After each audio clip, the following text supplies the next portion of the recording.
Friday morning sa mga kabarkada karon nato na nag-birthday. Happy birthday!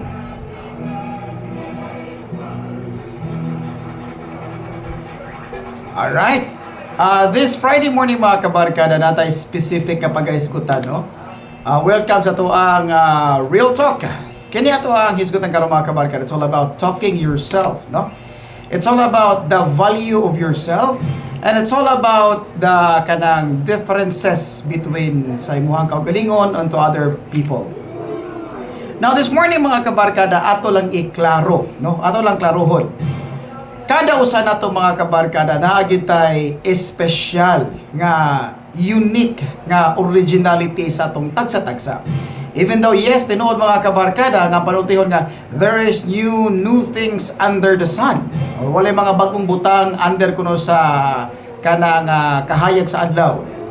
Now this morning mga kabarkada, ako lang i-emphasize no this morning nga stop comparing yourself to other people. Balikan ako ha. Stop comparing yourself to other people mga kabarkada. Nga naman, una sa tanan manggod, if you're trying to compare yourself to other people, matag karon ug unya makakita gid kag bulhang, makakita gid kag muslot, makakita gid kag apan. Tungod kay kada usa nato mga kabarkada, lain-lain gyud ta og ability. Lain-lain tag capacity og lain-lain tag mga skills, lain-lain tag mga gift og lain-lain tag mga talent mga kabarkada. Busa, ikaw karon nga naminaw og mulantaw sa kuang video later on, pasabto ti kag baayo mga kabarkada nga kining tanan lain-lain ta og description nining kinabuhi. So this morning kung mao man ganina sabto na to pag-ayo mga kabarkada nga dili na to angay ikumpara ang atong kaugalingon towards other people. Kay lain-lain man ta gift sa gihatag sa labaw nga makagagahom. Kung mao man ganina para dili ka ma-frustrate, para dili ka ma-stress o dili ka maka-question sa imong inadequate sa imong pagkaikaw. Sabto nimo mga kabarkada nga dili pariha ang tanan tao. Ikaw lahi ka sa ubang tao. Butang lang mga kabarkada og nakay nakatagong kagwapuhan. Nakay gitagong kagandahan. Pero the bottom line of it mga kabarkada is klarohon lang nato ha. Lain-lain tao gikuptan nga hiyas ni ining kinabuhia. Kabantay mo, nabitay gitawag ng mga kabarkada og mga pageants. Maghisgot tag pageant, kasagaran mga pila na mga bright, mga nindot og lawas, nindot og barog, mga hamis og pamanit, and of course, apila na diha ang kanang gitawag na to pagkagwapa or pagkagwapo. Depende sa klase nga pageant, no? So, kung maghisgot tag niya na mga kabarkada, kung tinuod lang jud nga pariha lang ang tanan, di dapat katutan ang nangapil nga gwapa, gwapo, ninot og lawas, maayong barog, dito og panit, nya kanang bright, unya maayong manubag, sila tanan dapat makadaog. Pero dili man na sa ingon ana mga kabarkada kay maghisgot tag ingon ana nga setup, naagi usa nga makadaog. Ngano man ang ingon ana Sergeant Rico? Tungod kay tanan kita or kitang tanan mga kabarkada, bisag unsaon nato og lalis, bisag unsaon nato og paningkamot, naagi mulabaw nato. Mao na siya realidad sa kinabuhi. Ayaw pagka-stress nga nganong naay pailabaw nimo nga kugihan, napailabaw nimo ka gwapo o napailabaw nimo ka gwapa or napailabaw nimo ka sexy o napailabaw nimo ka kanang nindot og tingog. Normal man na mga kabarkada, kaysa kikingon ko pa, kada usa nato unique ta nga gibuhat sa labaw nga makagagahom. To prove to you nga unique ta matag usa mga kabarkada, even our fingerprint, even our fingerprint mga kabarkada, walay usa nga pariha ni ining atong mga fingerprint. Bisag tuyokon pa nimo tibuok kalibutan sa earth, wala gyud pariha nimo fingerprint mga kabarkada. So gimugna ta in a very unique way nga naa tay mga tagsa-tagsa ka mga himan, mga tagsa-tagsa ka mga regalo, mga tagsa-tagsa ka mga talents. Busa, this morning ako lang i-emphasize nimo ha. Kay basta hilig ra ba mo compare ang tao, dali kay siyang makakita bulang, dali kay siyang makakutya sa iyang isig ka tao. Sayop na mga kabarkada ang pag-compare nimo ngadto sa ubang tao. Because basically gisulti sa balaan nga kasulatan, comparison is not wise. Gisulti gina sa balaan nga kasulatan. Therefore, mag-compare ka sa imong kaugalingon ngadto sa ubang tao, that is not wise. Dili na mo ilihok sa tao nga manggialamon. Tungod kay una sa tanan, nganong i-compare man nimo ang imong kaugalingon nga sa inyo palang pangalan daan, lahi naman mo daan. Nganong i-compare pa lang ninyo daan imong kaugalingon nga sa inyuhang sinuloban daan sa inyong sinina, lahi na mo daan. Nganong i-compare man nimo imong kaugaling nga sa sukod pa lang sa inyong mga tiil, lahi na mo daan. Nganong i-compare man nimo imong kaugalingon mga kabarkada ngadto sa ubang tao nga sa status pa lang sa kinabuhi, lahi na mo daan. So don't compare yourself mga kabarkada. Gimugna ka kay special ka. Special ka in a way nga ikaw ang nakakita o ikaw ang dapat makahibaw o labaw sa tanan ikaw dapat ang makabantay niini. Dili ang ubang tao mga kabarkada nga pasultihon nga ikaw ang special.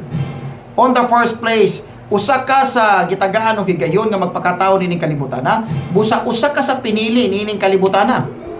Usa ka sa binilyon, usa ka sa binilyon nga gitagaag higayon nga makatagamtam ni ining kalibutan ng physical. Usa ka, no? Sa kadaghan nga mga igsuon nimo nga nagkumbati og kanang lumba para lang makalusot ngadto sa kanang imuhang ganghaan sa imuhang inahan, pero ikaw gyud ang nilusot. Ikaw gyud ang namugna o ikaw gyud ang nabuhi nining kalibutan. Ikaw gyud ang gipakatao. Dito pa lang daan champion na ka. Dito pa lang daan pinili na ka. So why do you compare yourself to other people? On the first place, kung kahibaw nakadaan nga special ka. Kaya sa atong kinabuhi mga kabarkada, hilig mangutag mangumpara sa atong kaugalingon ngadto sa ubang tao. Mao na nga the moment nga magsigit ag kumpara sa atong kaugalingon ngadto sa ubang tao is the moment mga kabarkada nga masabta nato ang atuang mga apan. No, na may mga tao nga labaw gid nato, dili gid na ikalalis yun. Matag karon og unya, dili gid na ikalalis nga. Labaw pa siya ka bright nimo, labaw pa siya ka utokan nimo, labaw pa siya ka mao diskarte nimo regardless sa edad. Regardless na mga kabarkada. Busa sabta pag-ayo nga lain-lain mangitag regalo, lain-lain manganitag kanang giagian nga path. Ayaw i-consider imong self nga failure abi kay wala ka nakalabaw niya. In fact, ayaw i-compare ang imong kaugalingon ngadto niya kung nakalabaw siya nimo. Kung nilabaw siya nimo, then good job. Kung nakalabaw siya nimo, kung wala man gani siya nakalabaw nimo, labaw man gyapon gani ka, it's okay. Every time and then mga kabarkada pasabton tikaw, klaruhon ang gini nato.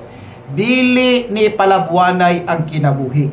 Dili ni kinsay labaw, kinsay banggiitan, kinsay maing laki, dili ni siya. Ang tinuod nga meaning sa pagpakabuhi mga kabarkada is you do have your freedom to decide. Number 2, you have your own happiness sa kinabuhi. Number 3 mga kabarkada, you have your own free will o kung sa imong gustong buhaton sa imong kinabuhi. Mao nay tinuod nga sumbanan sa kinabuhi nga haruhay. Mao ni siya ang tinuod mga kabarkada nga kun diin, the bottom line of it, nakabaton ka og peace of mind. Mga kabarkada, wala gyoy makatupong sa peace of mind bisag unsa kadako nga bahandi. Tinuod gini mga kabarkada. Kadaghan sa mga kabarkada nga naagikan sa Cebu City or sa syudad sa Subo mga kabarkada nga gusto intang moadtog probinsya. Ngano man kay sa kasamok sa kasaba sa syudad, daghan kayog mga katiwalian. Kawatan, snatcher, traffic, pollution, kamahal sa mga palitunon, ultimong saging o sa kabok, tag 20. Kanang hilaw-hilaw pag yun niya. Ultimong sudan imong kanon, mahal kayo, tag 50 takos, gamay ra kayo. Igabuti mo sa probinsya, ultimong saging, libre. Kaya naman, tinanom man na dito sa probinsya. Mo nigi kahingawan, mo nigi kamingawan sa mga kabarkada na to nga tuwa sa syudad. Nga matingala sila nga, what a great place mga kabarkada to be with. Kay naa dito ang peace of mind, na dito ang peaceful nga surrounding ug environment nga bisag one day lang meditation, ma-relieve ug ma-relax ang utok ug unahuna sa tao. Ngano man na? It is because kung imo siyang tan-awon, kung imo siyang tan-awon, ang probinsya versus city, lain-lain gyud na sila og terminology. Labaw na sa tanan, lain-lain gyud sila pamalaod.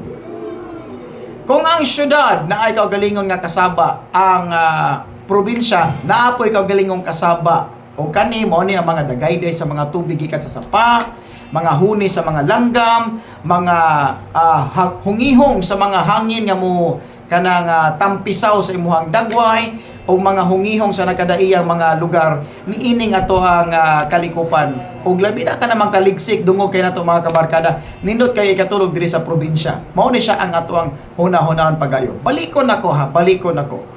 Nganong ang tao kinahanglan man nimong gastuhon ang imuhang common sense sa pagbuhat og mga butang nga maka-stress ra nimo, especially sa pag-compare nimo sa imong kaugalingon towards other people. Again, dili tanang tao pareha. Sultihan na gid ikaw mga kabarkada. It may sounds like naay mga sitwasyon o mga instances nga naay mga tao nga adunay pareha og attitude, pareha og karakter, pareha og personality, pero magtigi gini mga kabarkada kung unsa gid ilang baruganan sa ilang kinabuhi. Lain-lain og baruganan, lain-lain og prinsipyo sa kinabuhi, lain-lain ta og mga pagtuo sa kinabuhi. Busa ikaw karon nga naminaw, ikaw karon nga naglanta sa kuang video, ayaw ikumpara imong kaugalingon ngadto sa ubang tao. Kay gimugna ka nining kalibutan na espesyal ka sa mata sa labaw nga makagagahom. Ikaw ra jud ang nagdala sa imong ngalan ug ikaw ra gyud nagdala sa imong kaugalingon. Therefore, espesyal ka ni ining kalibutan na mga kabarkada ug walay laing tao nga maka-take over ana. Tungod kay gimugna ka nga imong pagkaikaw. Gihimo ka sa imong pagkaikaw ug labaw sa tanan, gimugna ka nining kalibutan na for a purpose. Dili ka aksidente, dili ka sala ug dili ka sulagma nga nagpakatao ka nining kalibutan na. Huna pagayo nga dunay purpose ang imong kinabuhi, nganong gipakataw ka ug nganong nataw ka nining kinabuhi. Hinumdumi ginapagayo. Ug unsa man gani imong purpose nganong nagpakataw ka nining kalibutan na? Ikaw ra jud ang nakahibaw ana ug dili ako. Kay wala ko nagsunod-sunod nimo. Pangitaa ang purpose kanong nagpakabuhi ka. Pangitaa ang rason nganong gipakatao kanining kalibutana. Know your reason of your existence so that dili nimo makumpara ang imong kaugalingon ngadto sa ubang tao. Tinuod na mga tao nga labaw nimo pero lahi ang blessings nga gihatag sa imuha. Hinumdumi ginapagayo. Lain-lain ta og ability, lain-lain ta og pagkakita, lain-lain ta karakter, lain-lain ta personality, lain-lain ta og pagkakita. Labaw sa tanan, lain-lain tag regalo nga gihatag sa labaw nga makagagahom. Kung unsa man gani ang gihatag nga regalo sa labaw nga makagagahom diha sa imuha, gamita na kay diha nagtuo ang labaw nga makagagahom nga diha ka dapat magsugod sa kinabuhi. Again, don't compare yourself to other people. Stop comparing yourself to other people. You are beautiful as you are unique as you are different, yet lain-lain ta mga tao, mga kabarkada. Mao ni siya reality sa kinabuhi. That even your fingerprint, way kapariha ni ini, unsa pa ka ikaw, wa gyud kay kapariha ngadto sa ubang tao. Alright? Nang hinaot nga mahimo kong blessings ini nga video mga kabarkada. Sa mga makakita ni nga video, please like, share, and subscribe sa Facebook page sa Sergeant Rico. And God bless mga kabarkada. Happy Friday morning. To God be all the glory. Sergeant Rico here, may buntag.